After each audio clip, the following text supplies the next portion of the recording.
అందరికీ నమస్కారం। ఈ రోజు కళ్యాణదుర్గం తెలుగుదేశం పార్టీ ఇన్ఛార్జ్ శ్రీ మాదినేని ఉమ్మన్న గారి సూచనల మేరకు జనసేన నాయకులు, జనసేన కార్యకర్తలు, ఏఎస్ఎఫ్ విద్యార్థి సంఘాల నాయకులు, కార్యకర్తలు, తెలుగుదేశం పార్టీ కార్యకర్తలు, మరి వివిధ పార్టీ నాయకులు, కార్యకర్తలు మొత్తం కలిసి వచ్చి ఈరోజు జగన్మోహన్ రెడ్డి సార్ గారు ప్రతిపక్షంలో ఉన్నప్పుడు మీకు నేను అధికారంలోకి వచ్చిన వెంటనే 25,000 ఉద్యోగాలు వదిలిపెట్టి దానికి మెగా డిఎస్ అని పేరు పెట్టి ప్రతి నిరుద్యోగానికి ఉద్యోగాలు ఇస్తానని చెప్పి మాట ఇచ్చి తప్పినందుకు ఈరోజు అందరూ కలిసి ఆయన చేసినటువంటి మోసాన్ని ఈ రాష్ట్ర ప్రజలకు తెలియజేసినటువంటి భాగంలో ఈరోజు ఈ కార్యక్రమం నిర్వహించడం జరిగింది।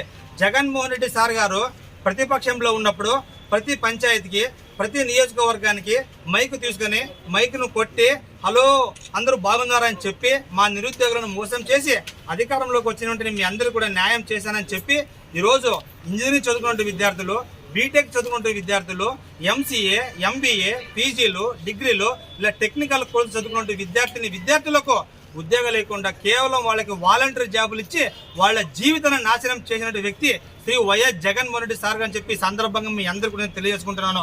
జగన్మోహన్ రెడ్డి గారు ఏం చెప్పారు, అధికారంలోకి వచ్చిన వెంటనే ప్రతి సంవత్సరం జనవరిలో జాబ్ క్యాలెండర్ వదులుతానని చెప్పాడు। ఆ జాబ్ క్యాలెండర్ వదిలేటప్పుడు ఈ రాష్ట్రంలో కానీ ఈ ప్రపంచంలో అన్ని క్యాలెండర్ వచ్చినాయి। ఆంధ్రజ్యోతి క్యాలెండర్ వచ్చింది, తర్వాత ఇండియన్ ఎక్స్ప్రెస్ క్యాలెండర్ వచ్చింది, తర్వాత మహాలక్ష్మి క్యాలెండర్ వచ్చింది, డెక్కన్ క్రోనికల్ క్యాలెండర్ వచ్చింది, తర్వాత కర్ణాటకలో ఉన్నటువంటి క్యాలెండర్ వచ్చింది। కానీ జగన్మోహన్ రెడ్డి గారి క్యాలెండర్లో మాత్రము మీరు ఒక్కసారి చూస్తే కనుక ఎక్కడ చూసినా కూడా 2019లో group 1, group 2, group 3 engineering, police ఉద్యోగాలు ప్రతి ఒక్కటి కూడా ఒక కోడిగుడ్డు, ఒక సున్నా తప్ప ఏమి కనబడు అని చెప్పి సందర్భంగా మీ అందరికీ నేను తెలియజేస్తున్నాను।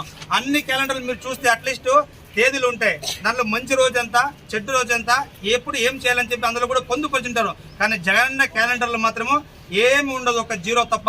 ఇలాంటి క్యాలెండర్లు ఇచ్చి, ఫేక్ క్యాలెండర్లు ఇచ్చి నిరుద్యోగులను మోసం చేయని వ్యక్తి జగన్మోహన్ రెడ్డి సార్ గారు అని చెప్పి సందర్భం అందరూ తెలియజేసుకుంటూ రాబోయే ఎన్నికల్లో జగన్మోహన్ రెడ్డి గారు మేమంతా కలిసి, నిరుద్యోగులంతా కలిసి, జనసేన నాయకులు, కార్యకర్తలు, తెలుగుదేశం పార్టీ కార్యకర్తలు, నాయకులు, విద్యార్థి సంఘాలు అందరూ కలిసి నువ్వు ఎన్ని బటన్లు నొక్కినా కూడా మేమందరూ కలిసి పోలింగ్ స్టేషన్లో ఒకే ఒక బటన్ నొక్కుతాం, అది జనసేన తెలుగుదేశం పార్టీ బటన్ నొక్కి ఈ రాష్ట్రంలో మళ్ళీ నిరుద్యోగులకు ఉద్యోగాలు కల్పించేటువంటి నాయకులను గెలిపించుకుంటామని చెప్పి ఈ సందర్భంగా మీ అందరూ కూడా నేను తెలియజేసుకుంటూ నేను ముగించుకుంటున్నాను।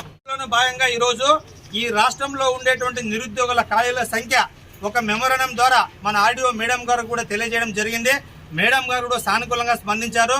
దీన్ని గ్యారంటీ ప్రభుత్వ దృష్టానికి తీసుకువెళ్తారని కూడా వాళ్ళు కూడా చెప్పారని చెప్పి సందర్భంగా మీ అందరికీ నేను తెలియజేసుకుంటూ ఈ రాష్ట్రంలో ఉండేటువంటి ముఖ్యంగా వైఎస్ఆర్సీపీ పార్టీలో ఉండేటువంటి బీటెక్, ఇంజనీరింగ్, ఎంసీ ఉద్యోగాలు కాకుండా వాలంటీర్ ఉద్యోగులు చేసేటువంటి వాళ్ళందరూ కూడా ఒక్కసారి మీరు ఆలోచించండి। 5,000 ఉద్యోగాల కోసం ఆశ పడద్దండి, 50,000 ఉద్యోగాల కోసము, 1,00,000 ఉద్యోగాల కోసం మీరు ఆశ పడండి అని చెప్పి మీరు కూడా అందరూ కదిలి వచ్చి జనసేన తెలుగుదేశం పార్టీ బలపరిచి గెలిపించుకొని ఈ రాష్ట్రంలోన ప్రతి ఒక్కరు కూడా మంచి మంచి ఉద్యోగాలు చేయాలని చెప్పి సందర్భం మీ అందరికీ నేను కోరుకుంటూ అందరూ తరలి రావాలని చెప్పి తెలుగుదేశం పార్టీని, జనసేన పార్టీని బలపరచాలని చెప్పి ఈ సందర్భం మీ అందరికీ నేను తెలియజేసుకుంటూ ముగించుకుంటున్నాను।